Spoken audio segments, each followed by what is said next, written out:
ओम नमो भगवते वासुदेवाय। ओम नमो भगवते वासुदेवाय। ओम नमो भगवते वासुदेवाय। ओम अज्ञानतिमिरान्धस्य ज्ञानाञ्जनशलाकया चक्षुरुन्मिलितं येन तस्मै श्रीगुरुवे नमः।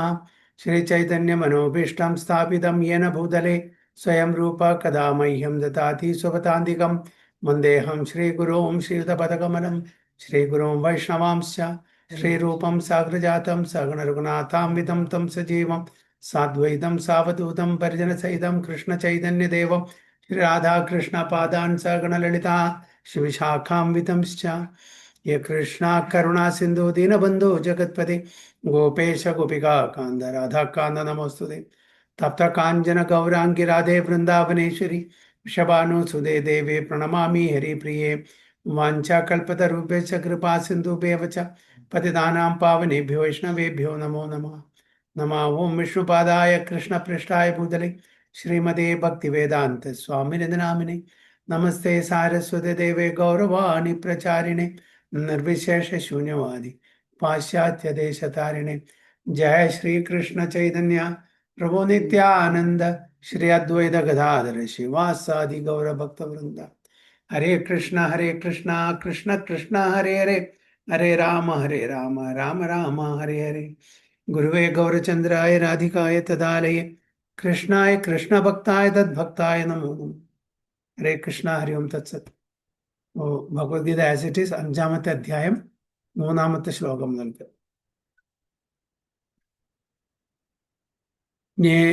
ജ്ഞേയാസ നിത്യസന്യാസി യോ നാദ്വേഷ്ടീന കാംക്ഷതി നിർദ്വന്ദ്വോ ഹി മഹാബാഹോ സുഖം ബന്ധാത് പ്രമുച്യതേ. ജ്ഞേയാസ നിത്യസന്യാസി യോ നാദ്വേഷ്ടീന കാംക്ഷതി നിർദ്വന്ദ്വോ ഹി മഹാബാഹോ സുഖം ബന്ധാത് പ്രമുച്യതേ. ഓക്കെ, ശ്രീദേവി മാതാജി.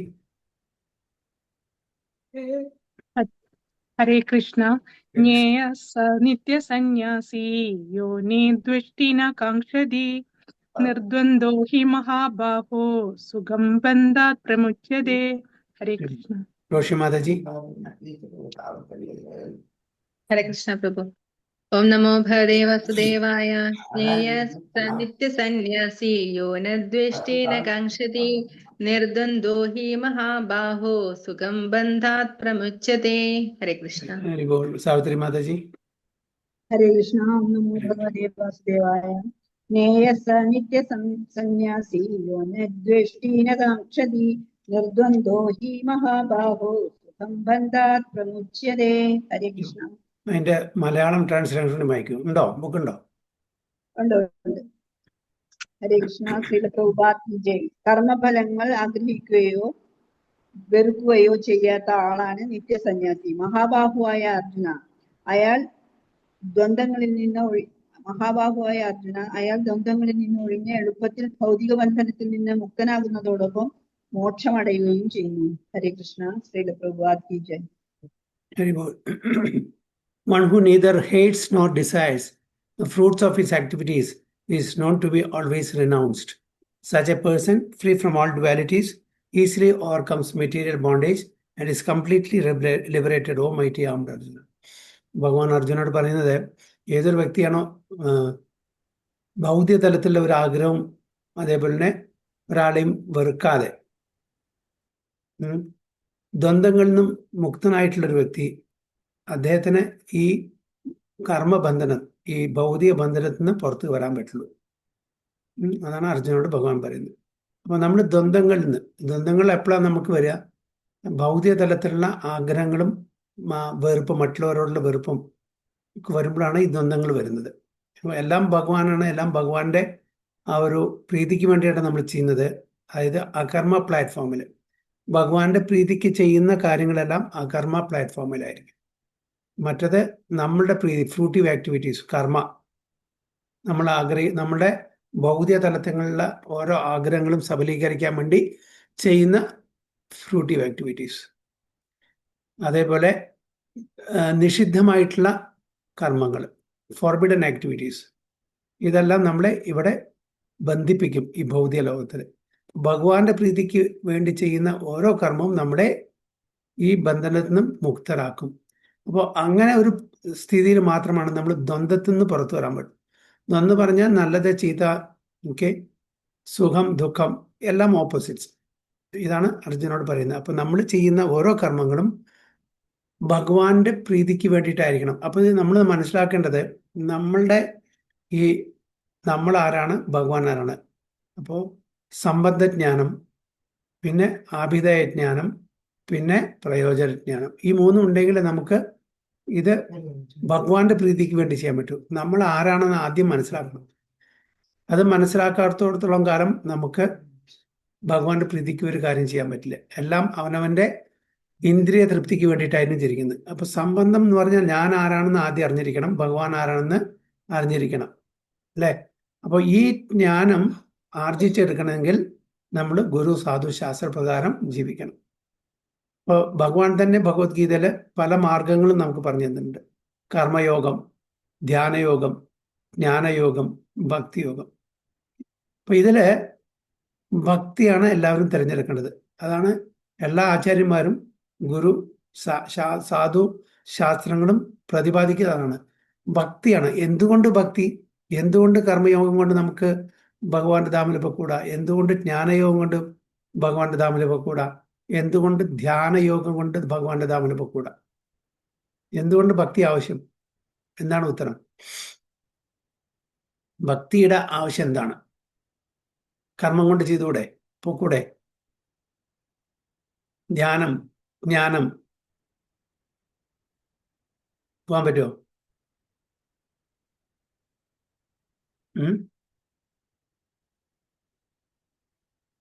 എന്തുകൊണ്ട് പോകാൻ പറ്റില്ല?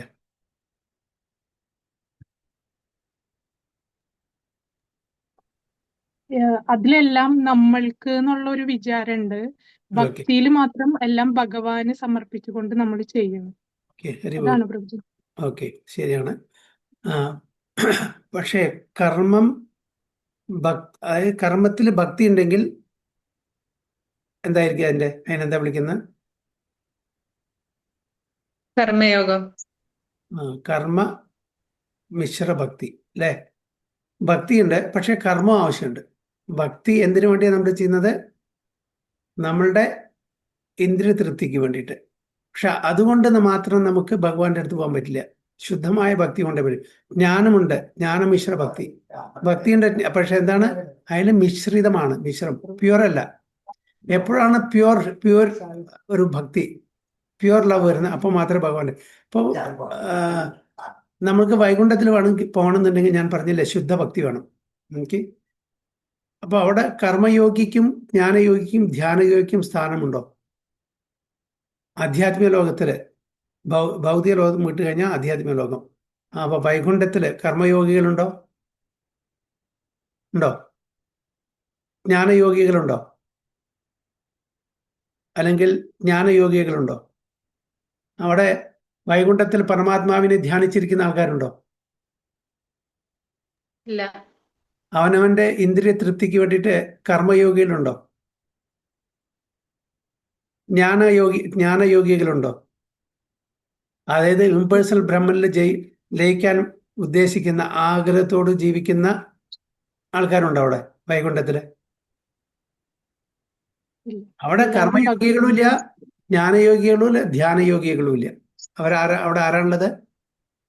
ഭക്തർ മാത്രമേ ഉള്ളൂ. ഭക്തരുടെ ഉദ്ദേശം എന്താണ്? ഭഗവാനെ പ്രീതിപ്പെടുത്തുക. അപ്പൊ അവിടെ കർമ്മം, നമ്മളിവിടെ കർമ്മം ചെയ്യുന്നത് ഉപരിതലങ്ങളിലേക്ക്, ഉപരിലോകങ്ങളിലേക്ക് പോയി കൂടുതൽ കൂടുതൽ ആസ്വാദനം അനുഭവിക്കാൻ വേണ്ടിയിട്ട്. അത് അവിടെ ആവശ്യമില്ല. അപ്പൊ അവിടെ കർമ്മയോഗികളില്ല. ഓക്കെ. പിന്നെ ജ്ഞാനയോഗികൾ എന്താണ് ആഗ്രഹിക്കുന്നത്? ബ്രഹ്മജ്യോതിയിൽ ലയിക്കാൻ. ഭഗവാന്റെ അടുത്തുള്ളപ്പോ ഭഗവാന്റെ ബ്രഹ്മജ്യോതിയിൽ എന്തിനാ ലയിക്കുന്നത്? അല്ലേ? അപ്പൊ ധ്യാനികള്, പരമാത്മാവ് അവിടെ ഇല്ല.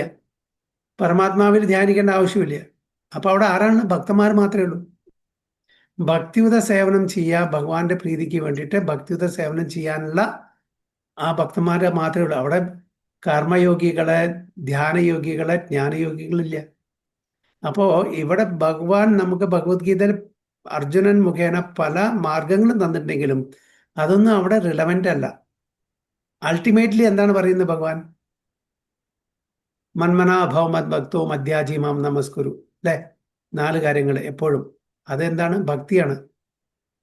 സർവധർമാൻ പരിത്യജ്യ മാം ഏകം ശരണം വ്രജ, അതെന്താണ്? പ്യുവർ ശുദ്ധ ഭക്തിയാണ്, അല്ലെ? സതതം കീർത്തയന്തോ മാം, അതെന്താണ്? ഭഗവാന്റെ ഭക്തിയാണ്.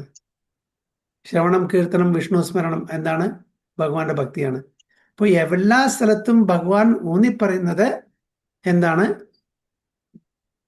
ഭക്തിയാണ് പറയുന്നത്. മറ്റത് ഒരു ചവിട്ടുപടി മാത്രമാണ്. അപ്പൊ ഡയറക്റ്റ് ഭക്തിമാർഗത്തിലേക്ക് വരാൻ കഴിവില്ലാത്ത ആൾക്കാർക്ക് ഒരു കോണിപ്പടിയാണത്. പതുക്കെ പതുക്കെ കർമ്മത്തിലൂടെയും ജ്ഞാനത്തിലൂടെയും ധ്യാനത്തിലൂടെയും ഭക്തിയിൽ എത്തിച്ചേരുക എന്നുള്ളതാണ് അതിൻ്റെ ഉദ്ദേശം. അതുകൊണ്ട് വെറും കർമ്മം കൊണ്ടോ ജ്ഞാനം കൊണ്ടോ ധ്യാനം കൊണ്ടോ ഭഗവാന്റെ ധാമിൽ ഭഗവാനെ സേവിക്കാൻ നമുക്ക് എത്തിപ്പെടാൻ പറ്റില്ല. അപ്പോൾ ഭക്തി മറ്റതിനെ ഒന്നിനെയും ആശ്രയിച്ചിട്ടല്ല. ഭക്തി ഇൻഡിപെൻഡൻ്റ് ആണ്. കർമ്മം ഇൻഡിപെൻഡൻ്റ് അല്ല, ജ്ഞാനം ഇൻഡിപെൻഡൻ്റ് അല്ല, ധ്യാനം ഇൻഡിപെൻഡൻ്റ് അല്ല. ഭഗവത് ധാമിൽ പോകണമെന്നുണ്ടെങ്കിൽ, ഭഗവത് ധാമിൽ പോകണമെന്നുണ്ടെങ്കിൽ ഭക്തി മാത്രമേ ഉള്ളൂ. ഭക്തി ആൾ ഇൻക്ലൂസീവ് അല്ല. ആ ഭക്തിയിൽ നമ്മളെല്ലാം ചെയ്യുന്നുണ്ട്. അതിൽ കർമ്മമുണ്ട്, ജ്ഞാനമുണ്ട്, ധ്യാനമുണ്ട്, അല്ലേ? നമ്മൾ ഭക്തി മാർഗം സ്വീകരിച്ച ആൾക്കാരാണ്. നമ്മൾ കർമ്മം ചെയ്യുന്നില്ലേ? നമ്മൾ കർമ്മം ചെയ്യുന്നത് ഭഗവാന്റെ പ്രീതിക്ക് വേണ്ടി ചെയ്യുന്നത്, അല്ലാണ്ട് നമ്മുടെ ഇന്ദ്രിയ തൃപ്തിക്ക് ആവരുത്. അതാണ് ഭഗവാൻ ആഗ്രഹിക്കുന്നത്. ജ്ഞാനമുണ്ട്. ഭഗവാൻ ആരാണ്, ഞാൻ ആരാണ്, ഭഗവാന്റെ ധാം എന്താണ്, ഭൗതിക ലോകം എന്താണ്, ഭഗവാന്റെ ശക്തി എന്താണ്, ഇതെല്ലാം നമുക്കറിയാം. ആ ജ്ഞാനം നമുക്കുണ്ട്. കാരണം വെച്ചാൽ ഭഗവത്ഗീത, ഭാഗവതം, പുരാണങ്ങളെല്ലാം നമുക്ക് പ്രഭുപാദ എല്ലാം അരച്ച് കലക്കിയിട്ട് നമുക്ക് ഒരു ബോളായിട്ട് തന്നിട്ടുണ്ട്. പിന്നെ എന്തെങ്കിലും ഇതെന്താ വേണ്ട? ധ്യാനം, അല്ലേ? ധ്യാനം എന്താണ്? നമ്മൾ എപ്പോഴും ജപിച്ചുകൊണ്ടിരിക്കുന്നു. ആ ധ്യാനമല്ലേ? ഭഗവാന്റെ നാമങ്ങളുടെ ധ്യാനം. ഹരേ കൃഷ്ണ കൃഷ്ണ കൃഷ്ണ ഹരേ ഹരേ, ഹരേ രാമ രാമ രാമ ഹരേ ഹരേ. എപ്പോഴും നമ്മൾ ധ്യാനിച്ചുകൊണ്ടിരിക്കുന്നു. അതിലെല്ലാം ഇങ്ങോട്ട്. പക്ഷെ വെറും കർമ്മയോഗത്തിലോ അല്ലെങ്കിൽ വെറും ധ്യാനയോഗത്തിലോ വെറും ജ്ഞാനയോഗത്തിലോ ഭക്തി ഇല്ലെങ്കിൽ അത് വ്യർത്ഥമാണ്. അതുകൊണ്ട് നമുക്ക് ഈ മനുഷ്യജന്മത്തിലെ ഉദ്ദേശം നമുക്ക് കിട്ടില്ല. അപ്പോൾ ഇതെന്ന് ദ്വന്ദ്ങ്ങളിൽ നമ്മൾ മുക്തരാവണം. ആ ദ്വന്ദ്ങ്ങളിൽ മുക്തരാവണമെന്നുണ്ടെങ്കിൽ നമ്മൾ ഈക്വിപ്പോയ്സ്ഡ് ആയിരിക്കണം. അതായത് ഒരാളെ ഹേറ്റ് ചെയ്യാനും പാടില്ല, ഒരാളെ ഇഷ്ടപ്പെടാനും പാടില്ല. ന്യൂട്രൽ ആണ് ഈക്വിപ്പോയ്സ്. അപ്പോൾ നമ്മൾ ഒരു ഭൗതിക തലത്തിലൊരു ആഗ്രഹങ്ങളും പാടില്ല, ഒരാളെ നമുക്ക് വെറുക്കാനും പാടില്ല. അങ്ങനത്തെ ഒരു പൊസിഷനിൽ മാത്രമാണ് ഓ അർജുന ഈ കർമ്മബന്ധത്തിൽ നിന്ന്, ഈ ഭൗതിക ബന്ധത്തിൽ നിന്ന് നമുക്ക് മുക്തി കിട്ടൂ എന്നാണ് ഭഗവാനോട് പറയുന്നത്. So one who is fully in Krishna consciousness is always a renouncer because he feels neither hatred nor desire for the results of his action. അപ്പോൾ നമ്മൾ ചെയ്യുന്ന ഓരോ കർമ്മങ്ങളും അത് നമ്മളുടെ ഒരു ദൗത്യമാണ്, നമ്മളുടെ ഒരു ഉത്തരവാദിത്വമാണ്. നമ്മൾ ഏത് ആശ്രമത്തിലായിരിക്കും ജീവിക്കുന്നത്? ബ്രഹ്മചര്യ, ഗൃഹസ്ഥം, വാനപ്രസ്ഥം അല്ലെങ്കിൽ സന്യാസം. അത് ഏത് വർണ്ണത്തിലാണെങ്കിലും ശരി, ബ്രാഹ്മണ, ക്ഷത്രിയ, വൈശ്യ, ശൂദ്ര, ഏത് വർണ്ണത്തിലായാലും ഏത് ആശ്രമത്തിലായാലും നമ്മൾ ചെയ്യുന്ന കാര്യങ്ങള് എന്തിനായിരിക്കണം? ഭഗവാന്റെ പ്രീതിക്ക് വേണ്ടിയിട്ടായിരിക്കണം. അപ്പോൾ ഇന്ന ആൾക്ക് മാത്രമേ മുക്തി കിട്ടൂ എന്നൊന്നും പറഞ്ഞിട്ടില്ല. ബ്രാഹ്മണന്മാർക്ക് മാത്രമേ മുക്തി കിട്ടുള്ളൂ, ശൂദ്രന്മാർക്ക് കിട്ടില്ല എന്ന് എവിടെയും പറഞ്ഞിട്ടില്ല. ബ്രാഹ്മണന്മാർക്ക് മാത്രമേ വേദങ്ങൾ പഠിക്കാൻ പാടുള്ളൂ. യെസ്, അതൊരു വേദങ്ങളുടെ ഒരു നിബന്ധനയാണ്. കാരണം അവർ മാത്രമാണ് സത്വഗുണത്തിൽ നിൽക്കുന്ന ആൾക്കാർ. ശൂദ്രന്മാര് പൊതുവെ തമോ ഗുണത്തിലാണ്. അതുകൊണ്ട് അവർക്ക് അതിൻ്റെ യോഗ്യതയില്ല. അതുകൊണ്ട് വേദം പഠിക്കണ്ട എന്ന് പറഞ്ഞിട്ടുണ്ട്. കാരണം വെച്ചാൽ അത് അവർ തെറ്റായി എടുക്കും, അവർക്ക് മനസ്സിലാവില്ല.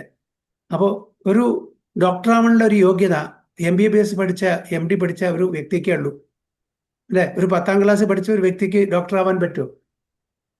ഇല്ല. അതേപോലെ തന്നെ വേദങ്ങൾ പഠിക്കണമെങ്കിൽ അതിൻ്റെതായിട്ടുള്ള ചില യോഗ്യതയുണ്ട്.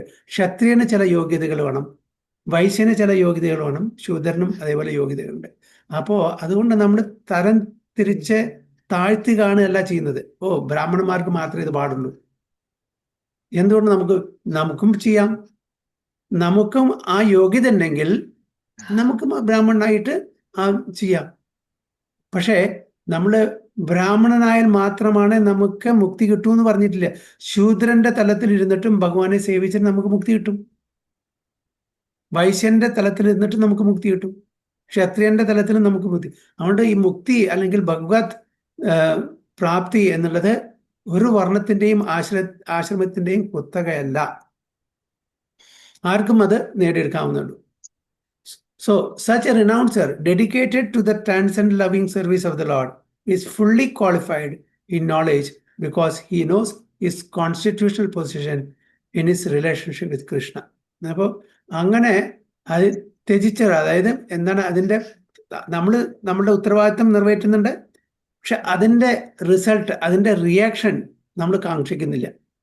അങ്ങനത്തെ ഒരു വ്യക്തി എല്ലാം ഭഗവാന്റെ പ്രീതിക്ക് വേണ്ടി ചെയ്യുന്നു. എൻ്റെ ഉത്തരവാദിത്തമാണ് ആസ് എ ഹ്യൂമൻ ബീങ്, ഒരു ഭർത്താവ് എന്ന നിലയ്ക്ക്, ഒരു ഭാര്യ എന്ന നിലയ്ക്ക്, ഒരു മക്കൾ എന്ന നിലയ്ക്ക്, അച്ഛൻ അമ്മ എന്ന നിലയ്ക്ക് അവരുടെ ഉത്തരവാദിത്തങ്ങളും അവരുടെ ദൗത്യങ്ങളും നേർവഴിക്ക് ചെയ്യുന്ന ആൾക്ക് തീർച്ചയായിട്ടും ഭഗവാന്റെ പ്രീതിക്ക് വേണ്ടി ചെയ്യുന്ന ഒരാൾക്ക് തീർച്ചയായിട്ടും അദ്ദേഹത്തിന് അതിൻ്റെതായിട്ടുള്ള ജ്ഞാനമുണ്ട്. എങ്ങനെ ഞാനും ഭഗവാനായിട്ടുള്ള ബന്ധം പുനഃസ്ഥാപിക്കാം എന്നുള്ളത് അവർക്കറിയാം. അതാണ് ഇവിടെ പറയുന്നത്. such a renouncer dedicated to the trans-loving service of the Lord is fully qualified in knowledge because he knows his constitutional position in his relationship with Krishna. അപ്പോൾ അദ്ദേഹത്തിന്, ആ വ്യക്തിക്ക്, ആ ഭക്തന് അറിയാം ഭഗവാനും തമ്മിലുള്ള ബന്ധം എന്താണുള്ളത്. He knows fully well that Krishna is the whole and that he is part and parcel of Krishna. Such knowledge is perfect because it is qualitatively and quantitatively correct. The concept of oneness with Krishna is incorrect because the part cannot be equal to the whole. അപ്പോൾ വീണ്ടും പ്രഭുപാദ പർപ്പോട്ടിൽ ഊന്നിപ്പറയാണ്, അതായത് നമ്മളും ഭഗവാനും ഒന്നല്ല, ഒരേ തലത്തിലല്ല, quantity wise. ഒരു തുള്ളി വെള്ളവും ഒരു സമുദ്രം ഒരേപോലെ അല്ല, അല്ലേ, ക്വാണ്ടിറ്റി വൈസ്. അതേപോലെ നമ്മളും ഭഗവാനും ഒരേപോലെ അല്ല, ഒരേ തലത്തിൽ കാണാൻ പാടില്ല. നമ്മൾ മൈന്യൂട്ടാണ്, അണുവാണ്, ഇൻഫിനിറ്റിസിമലാണ്. ഭഗവാൻ വിഭുവാണ്, ഗ്രേറ്റ് ആണ്, ഇൻഫൈനറ്റ് ആണ്. അപ്പോൾ ഇത് മനസ്സിലാക്കണം ആദ്യമായിട്ട്. ഒരിക്കലും പാർട്ട് ഹോളായിട്ട് തെറ്റിദ്ധരിക്കാൻ പാടില്ല. ഒരു കൈ, എൻ്റെ കയ്യ് എൻ്റെ ശരീരത്തിൻ്റെ ഒരു ഭാഗമാണ്. ഇപ്പം ഈ കയ്യ് പറയാണ് ഞാൻ ശരീരം മുഴുവനെയാണെന്ന് പറഞ്ഞാൽ തെറ്റാണ്. ഒരു ഭാഗം മാത്രമാണ് ഈ കയ്യ്, കാല് ഒരു ഭാഗം മാത്രമാണ്, അല്ലേ. പക്ഷെ ഈ മുഴുവൻ ശരീരമാണെന്ന് കൈ വിചാരിക്കുകയാണെങ്കിൽ അത് തെറ്റാണ്. അതാണ് ഇവിടെ പറയുന്നത്. He knows fully well that Krishna is the whole. കൃഷ്ണനാണ് മുഴുവനും, നമ്മൾ ഭഗവാന്റെ പാർട്ട് ആൻഡ് പാർസലാണ്. And that is part and parcel of Krishna, അതെ ഭക്തൻ. Such knowledge is perfect because it is qualitatively and quantitatively correct. Qualitatively ഭഗവാന്റെ അതേ ക്വാളിറ്റി നമുക്കുണ്ട്, ക്വാണ്ടിറ്റേറ്റീവ്ലി നമുക്ക് വളരെ കുറഞ്ഞതാണ്, അണുവാണ്, ഭഗവാൻ വിഭുവാണ്. The concept of oneness with Krishna is incorrect. അപ്പൊ അതുകൊണ്ട് ഭഗവാനും നമ്മളും ഒന്ന് തന്നെയാണ് എല്ലാ തലത്തിലും, അത് ഇൻകറക്റ്റ്. അത് ആരുടെ ഫിലോസഫിയാണ്?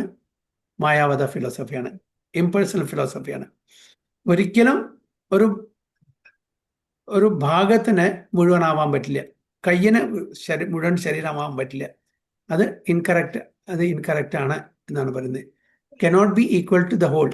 Knowledge that one is one in quality yet different in quantity is correct transcendent knowledge, leading one to become full in himself, having nothing to aspire or lament over. എന്താണ് ആ സിദ്ധാന്തത്തിന് എന്താണ് നമ്മൾ പേര് പറയുന്നത്? Knowledge that one is one in quality yet different in quantity. എന്താണ് സിദ്ധാന്തം?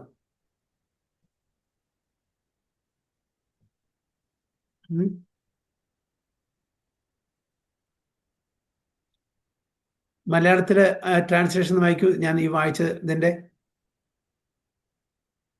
Knowledge that one is one in quality yet different in quantity is correct transcendental knowledge.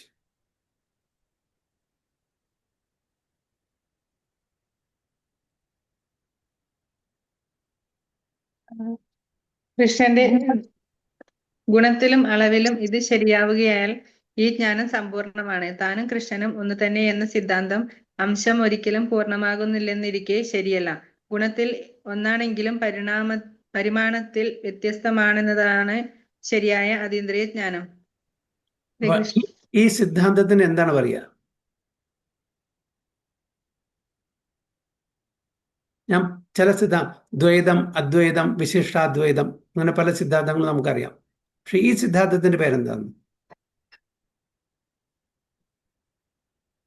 നമ്മൾ ഫോളോ ചെയ്യുന്ന സിദ്ധാന്തം അചിന്ത്യ ആ അതാണ്. അചിന്ത്യ ഭേദ അഭേദ തത്വം. ഓക്കെ, അചിന്ത്യ ഭേദ അഭേദ തത്വം എന്നാണ്. അചിന്ത്യ, ഇൻകൺസീവിൾ, നമ്മൾക്ക് കൺസീവ് ചെയ്യാൻ പറ്റാത്തതിലപ്പുറം, ചിന്തിക്കാൻ പറ്റാത്തതിൽ അപ്പുറം. ഭേദമാണ്. എന്താണ് ഭേദം? എന്താണ് അഭേദം? ഇവിടെ ക്വാണ്ടിറ്റിയില് ക്വാണ്ടിറ്റിയിൽ ഭേദമുണ്ട്, അഭേദം ക്വാളിറ്റിയിൽ. ക്വാളിറ്റി ഒന്നാണ്, ഭഗവാന്റെ ക്വാളിറ്റി നമ്മുടെ ക്വാളിറ്റി ഒന്നാണ്, സച്ചിത് ആനന്ദ. പക്ഷേ എന്താണ് അഭേദം? ക്വാണ്ടിറ്റി. ഞാൻ പറഞ്ഞില്ലേ, ഒരു തുള്ളിയാണ് ഭഗവാൻ സമുദ്രമാണ്. അപ്പോൾ ഇതാണ് ചൈതന്യ മഹാപ്രഭു മറ്റുള്ള സമ്പ്രദായങ്ങളുടെ എല്ലാ സമ്പ്രദായങ്ങളിലും, വൈഷ്ണവ സമ്പ്രദായങ്ങളിലും ഈ രണ്ട് തത്വങ്ങൾ എടുത്തിട്ട് നമുക്ക് പഠിപ്പിച്ചു തന്ന സിദ്ധാന്തം. അതാണ് അചിന്ത്യ ഭേദ അഭേദ തത്വം. So there is no duality in his mind. ദ്വന്ദ്ങ്ങളില്ല. അങ്ങനത്തെ ഒരു ഭക്തന് ഒരിക്കലും ദ്വന്ദ്ങ്ങൾ ഉണ്ടായിരിക്കില്ല. Because whatever he does for Krishna. എന്ത് തന്നെ ആ ഭക്തൻ ചെയ്താലും അത് ഭഗവാൻ അല്ലാതെ ഈ പ്രപഞ്ചത്തിൽ ഒരു ശക്തിയും ഡയറക്ട്ലി ഓർ ഇൻഡയറക്ട്ലി, പ്രത്യക്ഷത്തിലും പരോക്ഷത്തിലും നമ്മളെല്ലാം ഭഗവാൻ അല്ലെങ്കിൽ ഭഗവാന്റെ ശക്തിയെ ദർശിക്കുന്നു, അല്ലേ? ഭഗവാൻ അല്ലാതെ ഒന്നും നമുക്ക് കാണാൻ പറ്റില്ല. ഒന്നല്ലെങ്കിൽ ഭഗവാൻ പ്രത്യക്ഷത്തിൽ അല്ലെങ്കിൽ പരോക്ഷത്തിൽ ഭഗവാന്റെ ശക്തി ഉണ്ടായിരിക്കും അവിടെ. അപ്പോൾ എല്ലാം ഭഗവാനായിട്ട് കാണണം. സർവം കൽവിതം ബ്രഹ്മൻ. സോ ദർ ഇസ്, അങ്ങനത്തെ ഒരു വ്യക്തിക്ക്, അങ്ങനത്തെ ഒരു ഭക്തന് there is no duality in his mind, because whatever he does for Krishna. Being thus freed from the platform of dualities, he is liberated even in this way. അങ്ങനെ ഒരു വ്യക്തി ഈ ഭൗതിക ലോകത്തിലും മുക്താത്മാവാകുന്നു. ഈ ഭൗതിക ലോകത്തിലാണെങ്കിൽ കൂടിയിട്ട് ലിബറേറ്റഡ് സോളാണത്. ഈ ദ്വന്ദ്ങ്ങളിൽ നിന്ന് മുക്തനായിട്ടുള്ള വ്യക്തി ആരാണ്? മുക്താത്മാവാണ്.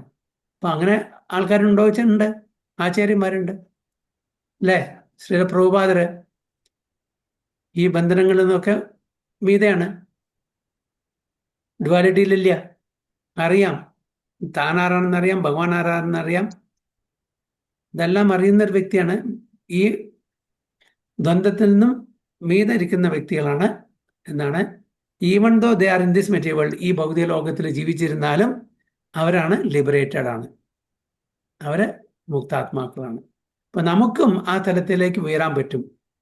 എങ്ങനെ? ഈ നിർദ്ദേശങ്ങൾ നമ്മൾ അനുസരിച്ച് ജീവിക്കുകയാണെങ്കിൽ. എന്നാണ് ഭഗവാൻ അർജുനോട് പറയുന്നത്. എന്തെങ്കിലും ക്വസ്റ്റ്യൻസ്?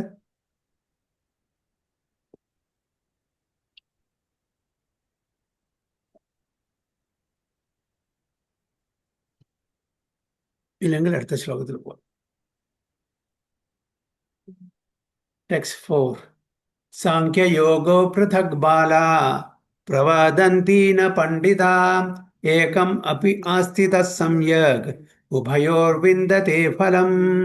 സാഖ്യയോഗോ പൃഥക് ബാലാ പ്രവദന്തി ന പണ്ഡിതാ ഏകം അപ്യാസ്ഥിതാ സമ്യക് ഉഭയോർവിന്ദതേ ഫലം. ഓക്കെ, ശ്രീദേവ് മാതാജി. ഹരേ കൃഷ്ണ. ഹരേ കൃഷ്ണ. സാംഗയോഗൗ പൃഥക് ബാലാ പ്രവദന്തി ന പണ്ഡിതാ ഏകം ഉപാസ്ഥിതാ സമ്യക് ഉഭയോർവന്ദിതേ ഫലം. ഹരേ കൃഷ്ണ. വിന്ദതേ ഫലം. വന്ദിതേ ഫലം. സാവിത്രി മാതാജി. ഹരേ കൃഷ്ണ. ഹരേ കൃഷ്ണ. ഹരേ കൃഷ്ണ. സാഖ്യയോഗോ പൃഥക് ബാലാ പ്രവദന്തി ന പണ്ഡിതാ ഏകമപ്യാസ്ഥിതഃ സമ്യക് ഉഭയോർവിന്ദതേ ഫലം. ഹരേ കൃഷ്ണ. ഹരേ കൃഷ്ണ. രോഷി മാതാജി. ഹരേ കൃഷ്ണ പ്രഭു. ഓം നമോ ഭഗവതേ വാസുദേവായ. സാംഖ്യയോഗ പൃഥക് ബാലാ പ്രവദന്തി ന പണ്ഡിതാഃ ഏകമപ്യാസ്തി സമ്യഗുഭയോർവിന്ദതേ ഫലം. ഹരേ കൃഷ്ണ. അതിന്റെ ട്രാൻസ്ലേഷൻ കൂടി വായിച്ചോളൂ. വിവർത്തനം. ഭാരതം ബൈ ഹിസ് ഡിവൈൻ ഗ്രേസ് അഭയ ചരണാരവിന്ദ ഭക്തി വേദാന്ത സ്വാമി ശ്രീല പ്രഭുപാദ് കി ജയ്. ഭക്തിയുത സേവനം കർമ്മയോഗം പ്രപഞ്ചത്തെ വിശകലനം ചെയ്യുന്ന പഠന സാഖ്യയോഗത്തിൽ നിന്ന് വ്യത്യസ്തമാണെന്ന് പറയുന്നത് അജ്ഞാനികളാണ്. ഇവയിലേതെങ്കിലും ഒന്നിൽ നിപുണനായി കഴിഞ്ഞാൽ രണ്ടിന്റെയും ഫലം കിട്ടുമെന്ന് യഥാർത്ഥ പണ്ഡിതന്മാർ പറയുന്നു. ഹരേ Krishna. ഹരിബോൾ. Only the ignorant speak of devoted service karma yoga as being different from the analytical study of the material world, Sankhya. Those who are actually learned say that he who applies himself well to one of these paths achieves the results of both. അപ്പോൾ ഇവിടെ പറയുന്നത്, ഭഗവാൻ പറയുന്നത് only the ignorance speak, അതായത് അറിവില്ലാത്ത ആൾക്കാർ എന്താ പറയുക, devotion service karma yoga in Krishna consciousness, അതാണ് ഡിവോഷൻ സർവീസ് ബ്രാക്കറ്റിൽ കർമ്മയോഗ എന്ന് എഴുതിയിരിക്കുന്നത്.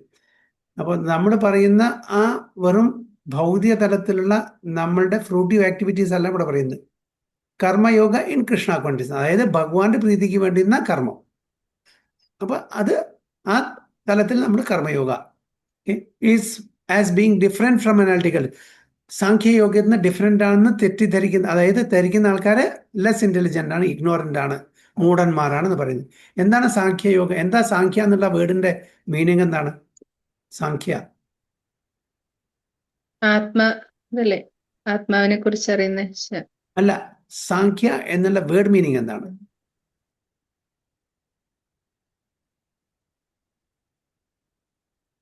മലയാളത്തിൽ എന്താ എഴുതിയിരിക്കുന്നത്? സംഖ്യ എന്ന് പറഞ്ഞ എന്താ? വിശകലനം ചെയ്യുന്ന, പ്രപഞ്ചത്തെ വിശകലനം ചെയ്യുന്ന പഠനം. അതെ, സംഖ്യ എന്ന് പറഞ്ഞ എന്താണ്? സംഖ്യ, നമ്പർ. നമ്പർ അല്ലേ? നമ്പർ, കണക്ക് അല്ലേ? വീട്ടിലും കഴിക്കലും ഇതൊക്കെ അതിൽ പെടും. അപ്പോൾ ഈ സാഖ്യയോഗ എന്ന് പറഞ്ഞാൽ നമ്മളുടെ ഈ ഭൗതിക ലോകത്തിലുള്ള എലിമെന്റ്സിന്റെ കണക്കാണ്. അതാണ് സാഖ്യയോഗ. അനാലിറ്റിക്കൽ സ്റ്റഡി, അതാണ് അവിടെ വിശകലനം എന്ന് പറഞ്ഞിരിക്കുന്നത്. അപ്പൊ ഇവിടെ ഈ ഭൗതിക ലോകത്തിൽ എന്തെല്ലാം എലിമെന്റ്സ് ഉണ്ട് അതിന്റെ വിശകലനം ചെയ്തിട്ടുള്ള ഒരു പഠിത്തമാണ് സാഖ്യയോഗ. ഒരു കണക്ക് കൂട്ടലാണ്. ഈ ഭൗതിക ലോകത്തിലെ എന്തെല്ലാം എലിമെന്റ്സ് ഉണ്ട്, അത് നമ്മളെ എങ്ങനെ ബാധിക്കുന്നു, അതിനെ നമ്മൾ എങ്ങനെ എക്സ്പ്ലോയിറ്റ് ചെയ്യുന്നു, ഇതെല്ലാം വിശകലനം ചെയ്യുന്ന ഒരു പഠിത്തമാണ് സാഖ്യയോഗ. ഇത് ആർക്ക് പറഞ്ഞു കൊടുത്തു സാഖ്യയോഗ?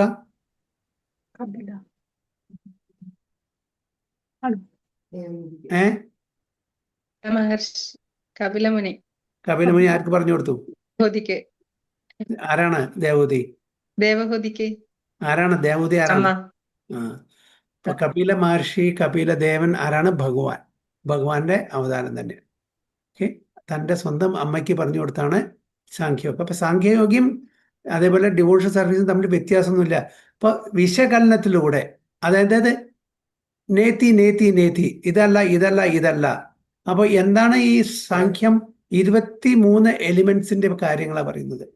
ഈ പ്രപഞ്ചത്തിലെ ആകെ തുകയായിട്ടുള്ള എലിമെന്റ് 23, 24 ഇതാണ്. അത് മാറ്റിവെക്കാം, ആത്മാവാണ്.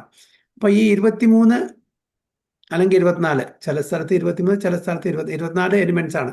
അപ്പൊ 24 എലിമെന്റ്സിന്റെ പഠനമാണ്.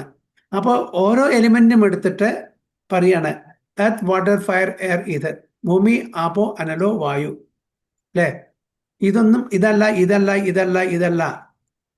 എന്നാണ് പറയുന്നത്. ഇപ്പോൾ അതേപോലെ നമ്മളുടെ പഞ്ചേന്ദ്രിയങ്ങൾ, ജ്ഞാനേന്ദ്രിയങ്ങൾ, കർമ്മേന്ദ്രിയങ്ങൾ, പിന്നെ മൈൻഡ്, ഇന്റലിജന്റ്, ഫാൾസിഗോ, സ്ഥൂലം, സൂക്ഷ്മമായിട്ടുള്ളത്, പിന്നെ 3 ഗുണങ്ങൾ, പിന്നെ കറസ്പോണ്ടിങ് സെൻസ് ഒബ്ജക്ട്സ് അല്ലെ, 5 അപ്പൊ അങ്ങനെ 24. ഇതിന്റെ സ്റ്റഡിയാണ് സാഖ്യയോഗ. അപ്പൊ ഇതൊന്നും അല്ല ഞാൻ ഇതൊന്നും അല്ല എന്ന്, ആത്മാവ് ഇതൊന്നും അല്ല എന്ന് പഠിപ്പിച്ചു കൊടുക്കുന്നതാണത്. അതാണ് സാഖ്യയോഗം. അപ്പോ ഇവിടെ പറയുന്നത് only the ignorance speak of devotion service karma yoga as being different from the analytical study. അത് ഡിഫറെൻ്റ് അല്ല. അവിടെയും പഠിപ്പിക്കുന്ന കപില മഹർഷി പഠിപ്പിക്കുന്നത് തന്നെയാണ് ദേവതയ്ക്ക്. ഇതൊന്നും നമ്മൾ ഈ ഭൗതിക തലത്തിൽ ഭൗതിക ലോകത്തിൽ കാണുന്ന ഈ ഗ്രോസ് ആയിട്ടുള്ള സ്ഥൂലമായിട്ടുള്ളതോ അല്ലെങ്കിൽ സൂക്ഷ്മമായിട്ടുള്ള കാര്യങ്ങളല്ല. സ്ഥൂലമായിട്ടുള്ള നമുക്ക് കാണാം എന്തൊക്കെയാണ്: ഭൂമി, ആപ്പോ, അനലോ, വായു, ഖം, ഇതൊക്കെ സ്ഥൂലം. പിന്നെ മനോ, ബുദ്ധി, അഹങ്കാര, ഇത് സൂക്ഷ്മം. ഇതൊന്നും നമ്മളല്ല. ഇതെല്ലാം ടെമ്പററി ആണ്. നമ്മൾ ആരാണ് എന്ന് ഭഗവാന്റെ അംശമാകുന്നു, നമ്മൾ സച്ചിദാനന്ദമാകുന്നു എന്ന് പഠിപ്പിക്കാനുള്ള ഒരു മാർഗമാണ് സാഖ്യയോഗ philosophy. Those who are actually learned say that he who applies himself well to one of these paths achieves the results of. അപ്പോൾ ഏത് വഴി കൂടെ പോയാലും ശരി, അപ്പോൾ നമ്മൾ ഡിവോഷണൽ സർവീസ് കൂടെ പോയാലും ശരി, ഈ സാഖ്യയോഗ ഫിലോസഫി ഫോളോ ചെയ്താലും ശരി, നമ്മൾ അവസാനം എത്തുന്നത് ഒരേ റിസൾട്ടിലാണ്. രണ്ടും രണ്ട് വഴിയാണ്, രണ്ട് ഉദ്ദേശമാണെന്ന് ധരിക്കുന്ന ആൾക്കാർ ഇഗ്നോറന്റ് ആണ് എന്നാണ് ഇവിടെ ഭഗവാൻ അർജുനോട് പറയുന്നത്. So those who are actually learned say that who applies well to one of these paths achieve the results of both. രണ്ടിൻ്റെയും റിസൾട്ട് അവർക്ക് കിട്ടുക, അതായത് സെയിം റിസൾട്ട് തന്നെ കിട്ടുക. അത് I am not the body, I am the spirit soul, part and parcel of the supreme personality of God. അപ്പോൾ ഇതാണ്. അപ്പോൾ ഈ ഏതൊക്കെയാണ് 24 എലിമെന്റ്സ്? ആരെങ്കിലും പറയാൻ പറ്റുമോ?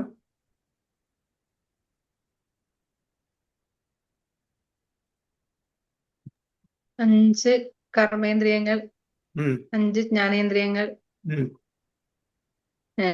സൂക്ഷ്മ ശരീരം, 5 വിഷയവസ്തുക്കള്, ത്രിഗുണങ്ങള്. ഓക്കെ, ഇത്രയപ്പോ 5 ധാതുക്കൾ പറഞ്ഞില്ല. ഭൂമി, വെള്ളം ഇത് പറഞ്ഞോ?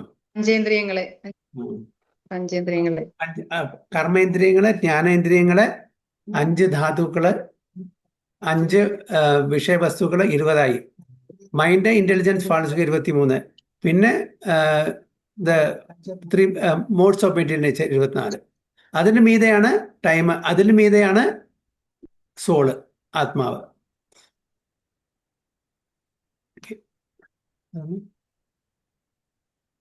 Okay, so the aim of the analytical study of the material world is to find the soul of existence. ഞാൻ പറഞ്ഞില്ലേ? അപ്പൊ ഈ അനാലിറ്റിക്കൽ സ്റ്റഡി, ഈ സാഖ്യയോഗ എന്തിനാണ്?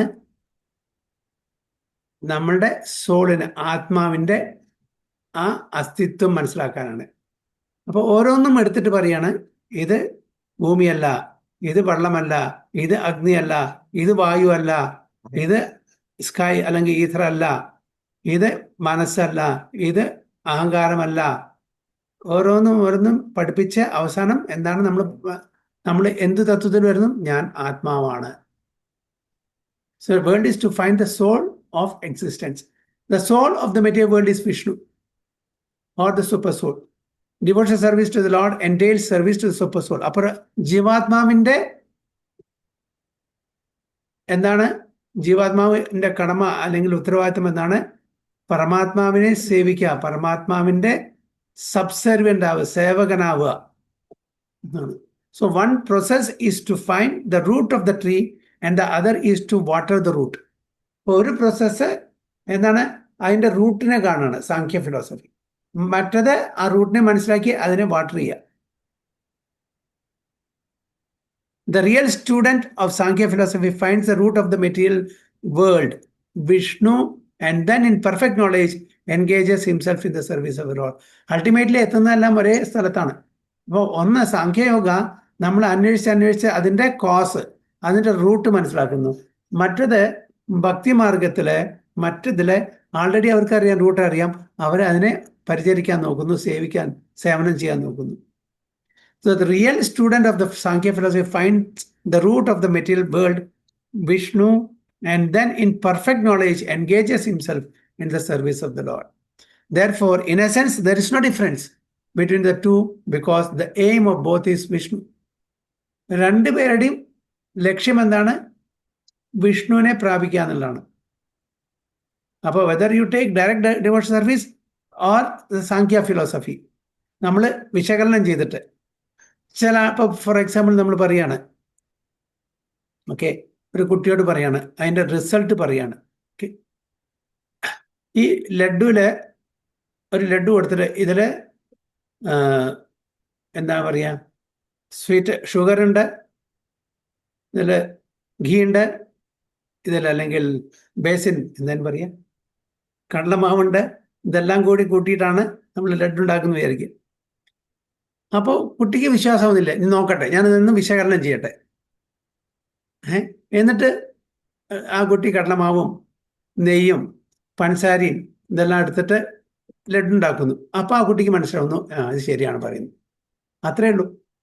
സാങ്ക്യ ഫിലോസഫി അത്രേ ഉള്ളൂ. സാങ്ക്യ ഫിലോസഫി അനാലിറ്റിക്കൽ സ്റ്റഡിയാണ്, മറ്റൊരു ഡയറക്റ്റാണ്. ഭഗവാൻ പറയുന്നു, അത് നമ്മൾ വിശ്വസിക്കുന്നു. ഓതൻറ്റിസിറ്റിയാണ് അവിടെ. അത്രൈസ് പേഴ്സൺ നമ്മളോട് പറയുന്നു, ഗുരു സാധു ശാസ്ത്ര പറയുന്നു, ഇതാണ് ഇതിൻ്റെ ഫൈനൽ പ്രൊഡക്റ്റ്, ഇതിൽ ഇന്നൊക്കെ ഉണ്ടെന്ന് നമുക്ക് അറിയാം ഓൾറെഡി. മറ്റു കുട്ടിക്ക് അറിയില്ല, ഡൗട്ട്. അപ്പോൾ ഒരു ഇൻക്യൂസിറ്റീവ്നെസ് ഇതിനെ കണ്ടുപിടിക്കുക. അപ്പോൾ അത് അനലൈസ് ചെയ്യുന്നു. നമ്മൾ ലക്ഷ്യത്തിലെത്തുന്നത് ലഡു കിട്ടുന്നു, ലഡു നമ്മൾ കഴിക്കുന്നു, സെയിം എഫക്റ്റ് രണ്ടുപേർക്കും കിട്ടുന്നു. അതാണ് പറയുന്നത്, therefore in essence there is no difference between the two because the aim of both is Vishnu. Those who do not know the ultimate end say that the purpose of Sankhya and Karma Yoga are not the same. അപ്പോൾ ഇത് അറിയാത്തവരാണ് ഇതിൻ്റെ ഉദ്ദേശം രണ്ടും രണ്ടാണ്, ഒന്നല്ല എന്ന് തെറ്റിദ്ധരിക്കുന്നത്. അതായത് സാങ്ക്യ ഫിലോസഫിയും കർമ്മയോഗ ഇൻ കൃഷ്ണ കോൺഷ്യസ്നസ്സും രണ്ടാണ് എന്ന് തെറ്റിദ്ധരിക്കുന്നത്. But one who is learned knows the unifying aim in these different processes. ഒരു ജ്ഞാനിക്ക് ഇതിൻ്റെ രണ്ടിൻ്റെയും ഉദ്ദേശം ലക്ഷ്യം ഒന്നാണെന്ന് അറിയാം, മറ്റുള്ളവർക്ക് അറിയില്ല. അതാണ് ഈ ശ്ലോകം പറയുന്നത്. എന്തെങ്കിലും ചോദ്യങ്ങളോ അല്ലെങ്കിൽ കമൻസോ ഉണ്ടോ?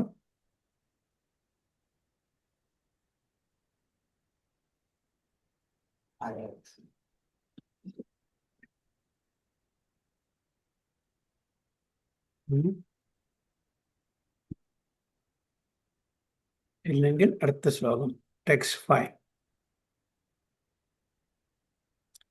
യസ് സാഖ്യേ പ്രാപ്യതേ സ്ഥാനം തദ്യോഗേരഭിഗമ്യതേ ഏകം സാഖ്യം ച യോഗം ച യ പശ്യതി സ പശ്യതി. യസ് സാഖ്യേ പ്രാപ്യതേ സ്ഥാനം തദ്യോഗേരഭിഗമ്യതേ ഏകം സാഖ്യം ച യോഗം ച യ പശ്യതി സ പശ്യതി. ശ്രീദേവി മാതാജി. ഹരേ കൃഷ്ണ. യത് സാംഖ്യേ പ്രാപ്യതേ സ്ഥാനം തദ്യോഗൈരഭിഗമ്യതേ ഏകം സാംഖ്യം ച യോഗം ച യ പശ്യതി സ പശ്യതി. ഹരേ കൃഷ്ണ. സാവിത്രി മാതാജി. ഹരേ കൃഷ്ണ. നമോ ഭഗവതേ വാസുദേവായ.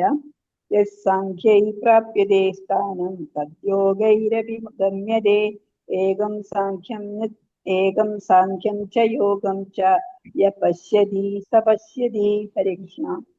റോഷി മാതാജി. ഹരേ കൃഷ്ണ പ്രഭു. ഓം നമോ ഭഗവതേ വാസുദേവായ. യത് സാഖ്യൈ പ്രാപ്യതേ സ്ഥാനം തദ്യോഗൈരപി ഗമ്യതേ ഏകം സാഖ്യം ച യോഗം ച യ പശ്യതി സ പശ്യതി. ഹരേ കൃഷ്ണ. ട്രാൻസ്ലേഷൻ കൂടി വായിച്ചോളൂ. ഹരേ കൃഷ്ണ. വിവർത്തനം ഭാവാർത്ഥം ബൈ ഹേ ശ്രീ വെങ്കടേ സഭേ ചരണാരവിന്ദ ഭക്തി വേദാന്ത സ്വാമി ശ്രീല പ്രഭുപാദ് കി ജയ്. വിശകലനാധിഷ്ഠിതമായ പഠനം കൊണ്ട് പ്രാപിക്കുന്ന സ്ഥാനം ഭക്തിയുത സേവനം കൊണ്ടും നേടാം. അതുകൊണ്ട് വിശകലനാധിഷ്ഠിതമായ പഠനവും ഭക്തിയുത സേവനവും ഒരേ ശ്രേണിയിലാണെന്ന് മനസ്സിലാക്കുന്ന ആൾ വസ്തുതകൾ യഥാർത്ഥമായി ദർശിക്കുന്നു. ഹരേ Krishna. Very good. One who knows that the position reached by means of analytical study can also be attained by devotional service, and who therefore sees analytical study and devotional service to be on the same level, sees things as they are.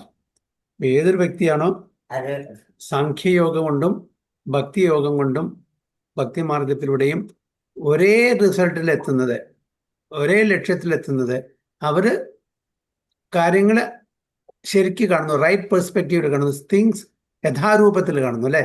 സീസ് things as they R, as it is ആയിട്ട് കാണുന്നു. അതിനെ വീണ്ടും ഒന്നുകൂടി ഊന്നി പറയാണ് ഈ ശ്ലോകത്തിൽ ഭഗവാൻ. നേരത്തെ ശ്ലോകത്തിലും അതന്നെ പറഞ്ഞിരിക്കുന്നത്. രണ്ടിൻ്റെയും ലക്ഷ്യം ഒന്നാണ്. രണ്ടിൻ്റെയും ലക്ഷ്യം വിഷ്ണു പ്രാപ്തി, കൃഷ്ണപ്രാപ്തി. അതന്നെയാണ്. രണ്ട് പ്രോസസ്സിലൂടെയും നമ്മൾ കിട്ടുന്നത് സെയിം റിസൾട്ടാണ്.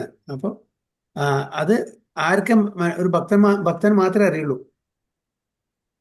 ഇത് രണ്ടും ഒന്നാണ്. ഇതിന്റെ ലക്ഷ്യം ഒന്നാണ്, ഇതിന്റെ റിസൾട്ട് ഒന്നാണ്. ഭക്തന് മാത്രമേ അറിയുള്ളൂ. So purport. The real purpose of philosophical research is to find the ultimate goal of life. ഇപ്പോൾ ഒരുപാട് ആൾക്കാർ ഇൻക്യൂസിറ്റീവ്, ക്യൂരിയോസിറ്റി, അപ്പോൾ പല വഴി കൂടിയും പോകും, ഇവിടെ എവിടെ എത്തില്ല. കാരണം എന്താണ്? ഓത്തൻറ്റിക് ആയിട്ടുള്ള ഒരു ശാസ്ത്രം അവർ ഫോളോ ചെയ്യുന്നില്ല. അപ്പോൾ നമ്മൾ ഫോർ എക്സാമ്പിൾ നമ്മളൊരു എക്സ്പെരിമെൻ്റ് ചെയ്യാണ്, സയൻസ് എക്സ്പെരിമെൻ്റ് ചെയ്യാണ്. ആ സയൻസ് എക്സ്പെരിമെൻ്റ് നമ്മൾ ചെയ്യുമ്പോൾ ഒരു അതോറിറ്റിയുടെ കീഴിൽ നമ്മൾ ചെയ്യണം.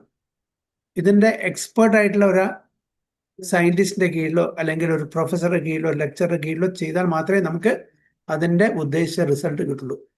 നമ്മൾ ഒരാളെയും ആശ്രയിക്കാതെ നമ്മുടേതായിട്ടുള്ള വഴിയിൽ എക്സ്പെരിമെൻ്റ് ചെയ്യുമ്പോൾ എന്തായിരിക്കും അതിൻ്റെ സ്ഥിതി? ചിലപ്പോൾ ആക്സിഡന്റ് ഉണ്ടാവും, അല്ലേ? എന്തെങ്കിലും കലാമിറ്റീസ് റിസൾട്ട് കിട്ടില്ല, ഉദ്ദേശിച്ച റിസൾട്ട് കിട്ടില്ല, പ്രശ്നങ്ങൾ വരും. ചിലപ്പോൾ ലാബിലൊക്കെ എന്തെങ്കിലും പൊട്ടിത്തെറി സംഭവിക്കും, അല്ലേ?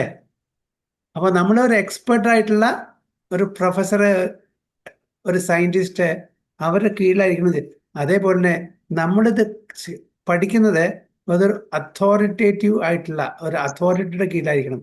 അതാണ് പറയുന്നത് ഗുരു, സാധു, ശാസ്ത്ര. നമ്മളുടെ ഊഹാപോഹങ്ങളുടെ അടിസ്ഥാനത്തിൽ നമ്മളിതിനെ വിശകലനം ചെയ്യാൻ പാടില്ല, ഇതിനെ പഠിക്കാൻ പാടില്ല. അപ്പോൾ ഇത് നമ്മൾ മനസ്സിലാക്കുക തന്നെ വേണം. നമ്മളുടെ സ്വന്തം ബുദ്ധി ഉപയോഗിച്ചിട്ട് നമുക്ക് എവിടെ എത്താൻ പറ്റില്ല. അതുകൊണ്ടാണ് നമുക്ക് എപ്പോഴും നമ്മളുടെ മീതെ, നമ്മളെക്കാളും സുപ്പീരിയർ ആയിട്ടുള്ള, നമ്മളെക്കാളും കൂടുതൽ അറിവുള്ള ആൾക്കാരുടെ ശിഷ്യത്വം സ്വീകരിച്ച് അവരിൽ നിന്ന് നമ്മൾ പഠിക്കണം. എക്സ്പേർട്ട് ആയിട്ടുള്ള ആൾക്കാരുണ്ട്, അപ്പം അവരിൽ നിന്ന് നമ്മൾ അവരെ അനുഗമിക്കണം. നമ്മൾ ഇഷ്ടംപോലെ ലൈബ്രറിയിൽ ബുക്സൊക്കെ ഉണ്ട്. ആ ലൈബ്രറിയിലത്തെ പുസ്തകം വായിച്ചിട്ട് നമുക്ക് ഒരു സയൻറ്റിസ്റ്റ് ആവണോ, ഒരു ഡോക്ടർ ആവണോ, നടക്കില്ല. കാര്യം നടക്കുമോ? നമ്മൾ നല്ലൊരു ഡോക്ടർ ആവണം, എക്സ്പേർട്ട് സർജൻ ആവണം. പുസ്തകങ്ങളുണ്ട് ലൈബ്രറിയിൽ ഇഷ്ടം പോലെ, എല്ലാ പുസ്തകവും കിട്ടും. അത് വായിച്ച് പഠിച്ച് നമുക്ക് സർജൻ ആവാൻ പറ്റുമോ? പറ്റില്ല. കാരണം നമ്മൾ എക്സ്പെർട്ട് ആയിട്ടുള്ള ഒരു ഫിസിഷ്യൻ്റെ, സർജൻ്റെ കീഴിൽ പ്രാക്ടീസ് ചെയ്യുന്ന വേണം, എന്നാൽ മാത്രമേ നടക്കുള്ളൂ. അപ്പോൾ നമ്മളുടെ ആ ഇൻ്റലിജൻസ് അവിടെ മാറ്റി വയ്ക്കുക. അപ്പോൾ അതോറിറ്റി എന്താ പറയുന്നത് അത് സ്വീകരിക്കുക, അതാണ് നമ്മൾ ചെയ്യേണ്ടത്. അപ്പോൾ പക്ഷേ നമ്മൾ സാധാരണ എന്താ, നമ്മൾ തർക്കിക്കും. കാരണം വെച്ചാൽ എനിക്കാണ് കൂടുതൽ അറിവ്, ഞാൻ പറഞ്ഞാണ് ശരി, അതിലപ്പുറം ഇല്ല. അപ്പോൾ അങ്ങനെ തർക്കിക്കുന്ന ആൾക്കാർ എവിടെ എത്തില്ല. അപ്പോൾ നമ്മൾ ഫോളോ ചെയ്യേണ്ടത് ഓത്തൻറ്റിക് ആയിട്ടുള്ള, ബോണഫൈഡ് ആയിട്ടുള്ള ഗുരു. ആ ഗുരു ഫോളോ ചെയ്യുന്നത് ഓത്തൻറ്റിക് ആയിട്ടുള്ള സാധുജനങ്ങളെ, അവർ ഫോളോ ചെയ്യുന്ന ഓത്തൻറ്റിക് ആയിട്ടുള്ള ശാസ്ത്രത്തെ. ഇപ്പോൾ ഇവിടെ നമ്മൾ സാങ്ക്യ ഫിലോസഫി പറഞ്ഞു, അല്ലേ? കപിലദേവൻ ദേഹൂതിയോട് പറഞ്ഞു കൊടുത്താണ്. അതേപോലെ വേറൊരു കപിലൻ ഉണ്ട്, എത്തിസ്റ്റ് കപിലൻ. നിങ്ങൾ കേട്ടിട്ടുണ്ടോന്നറിയില്ല. ഓക്കെ, ഒരു കപിലുണ്ട്, അദ്ദേഹം ഏത്തിസ്റ്റാണ്, നിരീശ്വരവാദിയാണ്. അപ്പോൾ അദ്ദേഹത്തിൻ്റെ അനാലിറ്റിക്കൽ സ്റ്റഡി ഉണ്ട്. അത് പഠിച്ചാൽ നമുക്ക് ഈ ലക്ഷ്യത്തിലെത്താൻ പറ്റുമോ? പറ്റില്ല. കാരണം അദ്ദേഹം ഏത്തിസ്റ്റാണ്. പേര് കപിലൻ തന്നെയാണ്. ഈ നമ്മുടെ ഭാഗത്തിൽ പരാമർശിച്ചിട്ടുള്ള ഭഗവാന്റെ അവതാരമായിട്ടുള്ള കപില ദേവനല്ല. അപ്പോൾ ഏത്തിസ്റ്റ് കപിലിന് വേറെയുണ്ട്. അപ്പോൾ അവരായിട്ട് തെറ്റിദ്ധരിക്കും. അപ്പോൾ ആ കപിലിനെ നമ്മൾ ഫോളോ ചെയ്യുകയാണെങ്കിൽ, അതേപോലെ ചാർവാക്ക, അദ്ദേഹത്തിൻ്റെയും ഒരുപാട് ഫിലോസഫിക്കൽ കൺക്ലൂഷൻസ് ഒക്കെ ഉണ്ട്. അത് പഠിച്ചാൽ നമ്മൾക്ക് ഈശ്വര വിശ്വാസം ഉണ്ടാവുമോ? ഭഗവാനെ പ്രാപിക്കാൻ പറ്റില്ല. പക്ഷെ ഫിലോസഫിയൊക്കെ ഭയങ്കര ഫിലോസഫിയാണ്. കേൾക്കുമ്പോൾ ആരും അന്താളിച്ചു പോകും. അത്രയും വലിയ ഫിലോസഫി അവർ പറയുന്നത്, ചാർവാകന്റെ തത്വങ്ങളൊക്കെ. പക്ഷെ അതും ഏത്തിസമാണ്.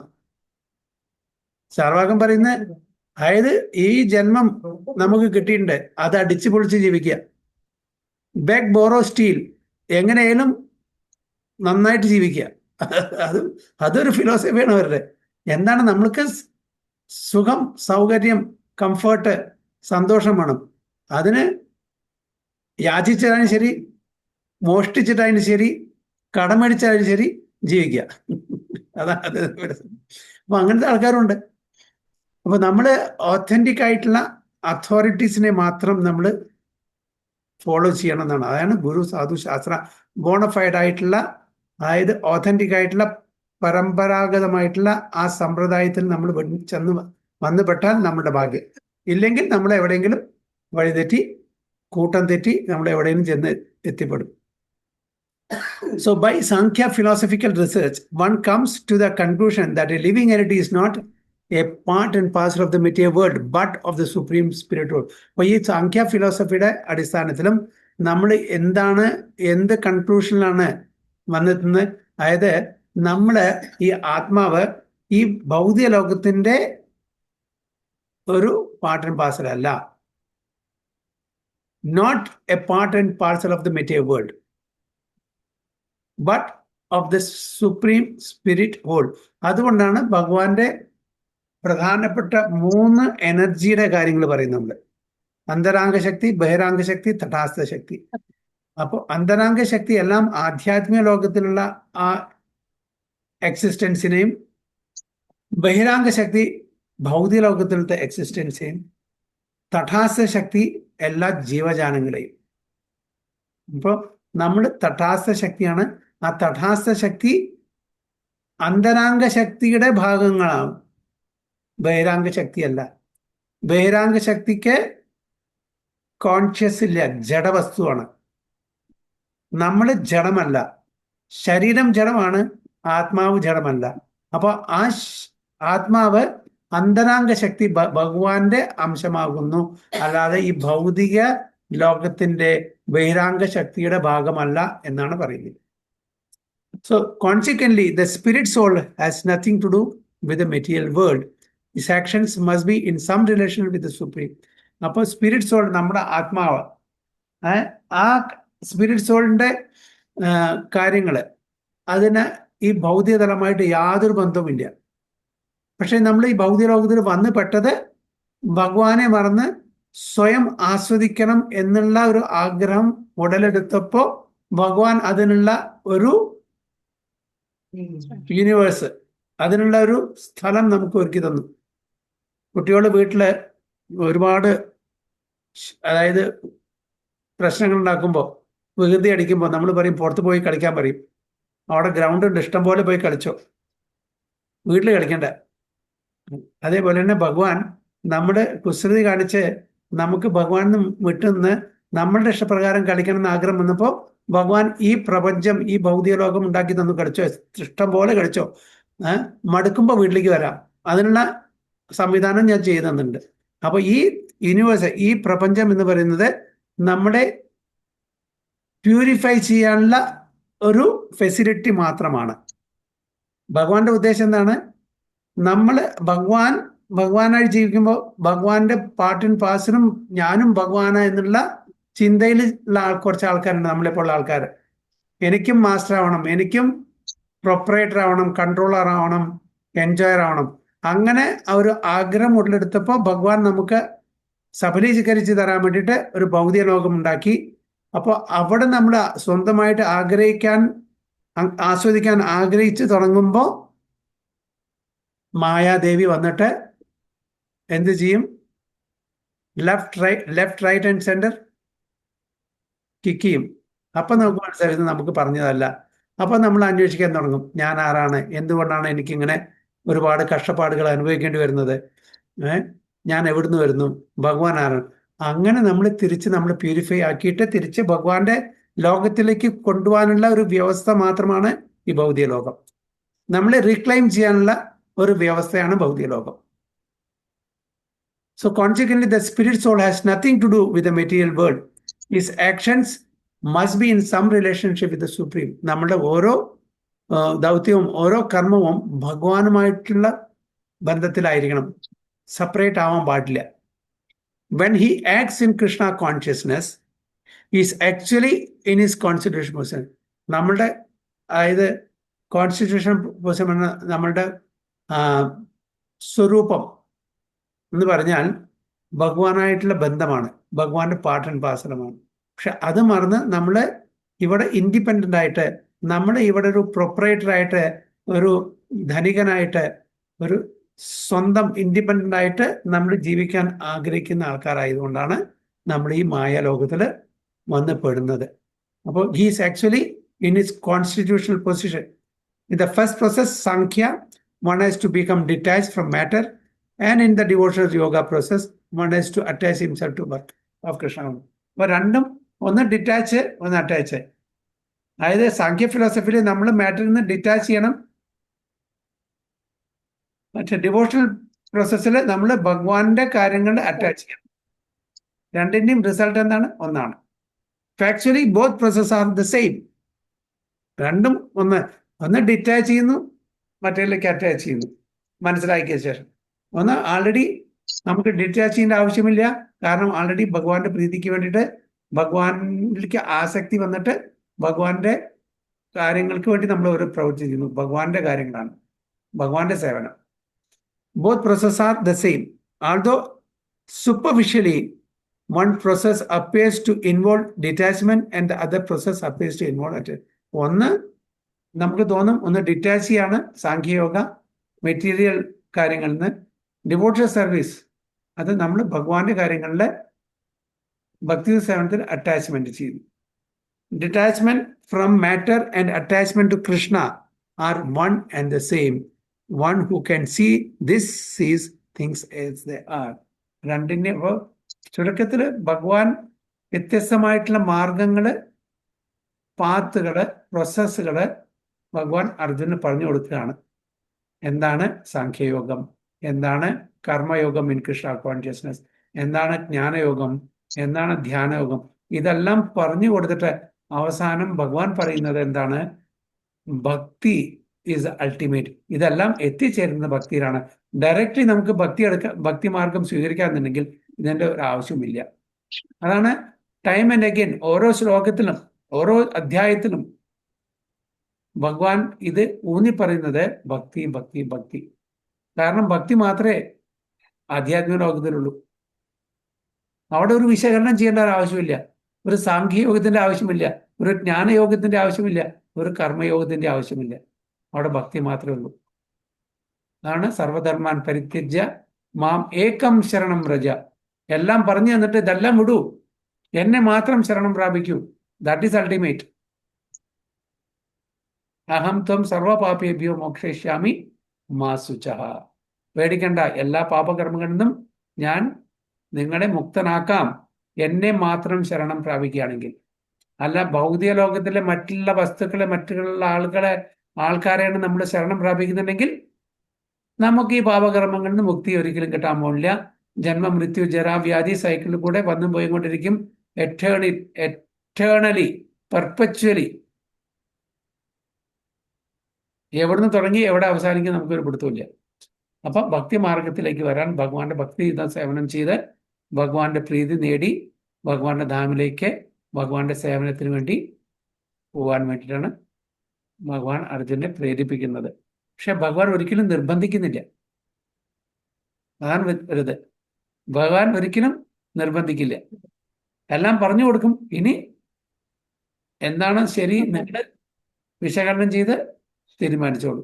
ഞാൻ പറയേണ്ടത് പറഞ്ഞു. നമ്മളും പറയില്ലേ, എന്തെങ്കിലും വല്ലവരും മക്കളോ ആരെങ്കിലും നമ്മളോട് ഒരു ഒപ്പീനിയൻ, ഒരു അഭിപ്രായം ചോദിച്ചാൽ ഇതാണ് എൻ്റെ അഭിപ്രായം, പക്ഷെ ഇനി നിങ്ങളെ ആലോചിച്ച് ചെയ്തോളൂ, കാരണം അത് അവരുടെ ഉത്തരവാദിത്തമാണ്.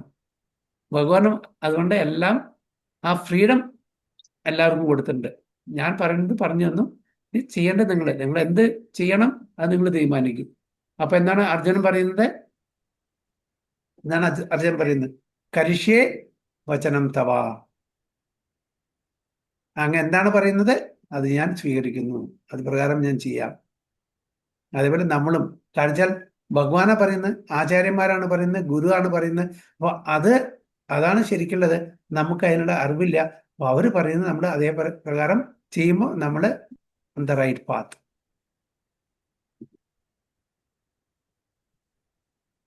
ഓക്കെ, ഹരേ കൃഷ്ണ.